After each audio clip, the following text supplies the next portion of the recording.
अस्सलाम वालेकुम दोस्तों, डिस्कवर अर्थ टीवी पर हम आपको इंसानी तारीख के मतलब मुफीद मालूमात फराहम करते रहते हैं।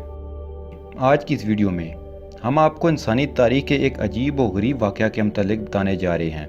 ये वाक़या इंसानी तारीख की उस कौम का है जो इंसान से बंदर बन गई। इस वाक़या की साइंसी तहकीक हम आइंदा किसी और वीडियो में बयान करेंगे, पर आज हम इस वाक़या को सुनते हैं। इंसानी तारीख पर नज़र दौड़ाई जाए तो कदीम अक़वाम में जब कोई कौम अपनी सरकशी में बढ़ जाती तो अल्लाह की तरफ से अजाब नाज़िल होता। हज़रत दाऊद अलैहिस्सलाम की कौम भी जब खुद सरी में हदें पार कर गई तो अजाब खुदाबंदी ने आ घेरा। आइए जानते हैं हज़रत दाऊद अलैहिस्सलाम की कौम का बंदर बनने का मुकम्मल किस्सा।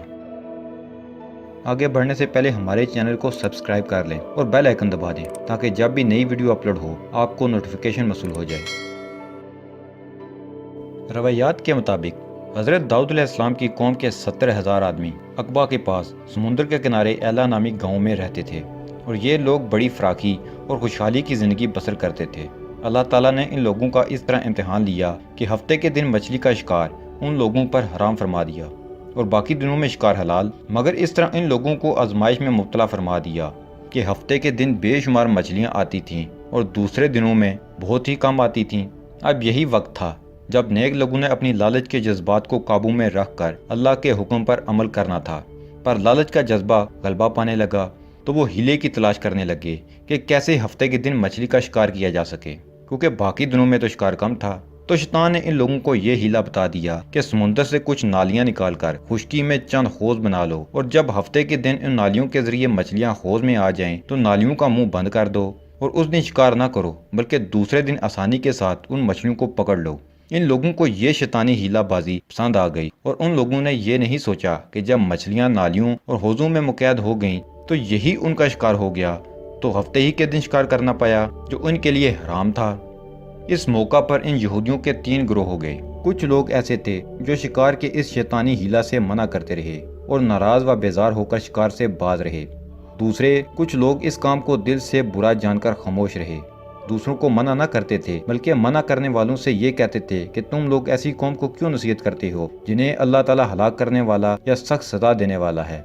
और कुछ वो सरकश व नाफरमान लोग थे जिन्होंने हुक्म खुदाबंदी की एलानिया मुखालफत की और शैतान की हिलाबाजी को मानकर उन्हीं दिनों में शिकार कर लिया और इन मछलियों को खाया और बेचा भी, यानी खूब कारोबार किया। जब नाफरमानों ने मना करने के बावजूद शिकार कर लिया तो मना करने वाली जमात ने कहा कि अब हम इन मासियतकारों से कोई मेल मिलाप न रखेंगे क्योंकि ये अल्लाह के हुक्म के खिलाफ जा रहे हैं। चुनाचे इन लोगों ने गांव को तकसीम करके दरमियान में एक दीवार बना ली और आमदो रफ्त का एक अलग दरवाज़ा भी बना लिया। हज़रत दाऊद अलैहिस्सलाम ने गज़बनाक होकर शिकार करने वालों पर लानत फरमा दी। इसका असर ये हुआ कि एक दिन खताकारों में से कोई बाहर नहीं निकला तो उन्हें देखने के लिए कुछ लोग दीवार पर चढ़ गए तो क्या देखा कि वो सब बंदरों की सूरत में मसक हो गए हैं। अब लोग इन मुजरिमों का दरवाज़ा खोलकर अंदर दाखिल हुए तो वो बंदर अपने रिश्तेदारों को पहचानते थे और उनके पास आकर उनके कपड़ों को सूंघते थे और ज़ारो ज़ार रोते थे, मगर लोग इन बंदर बन जाने वालों को नहीं पहचानते थे क्योंकि वो सब बंदर की शक्ल में थे, तो पहचाना भी कैसे जा सकता था। उन बंदर बन जाने वालों की तादाद 12,000 थी। ये सब 3 दिन तक जिंदा रहे और इस दरमियान में कुछ भी खा पी ना सके, बल्कि यूं ही भूखे प्यासे सब के सब हलाक हो गए। कार से मना करने वाला गुरोह हलाकत से सलामत रहा और सही कौल ये है कि दिल से बुरा जानकर खामोश रहने वालों को भी अल्लाह ताला ने हलाकत से बचा लिया। तो दोस्तों, ये था हज़रत दाऊद अलैहिस्सलाम की कौम का बंदर बनने का मुख्तसर किस्सा।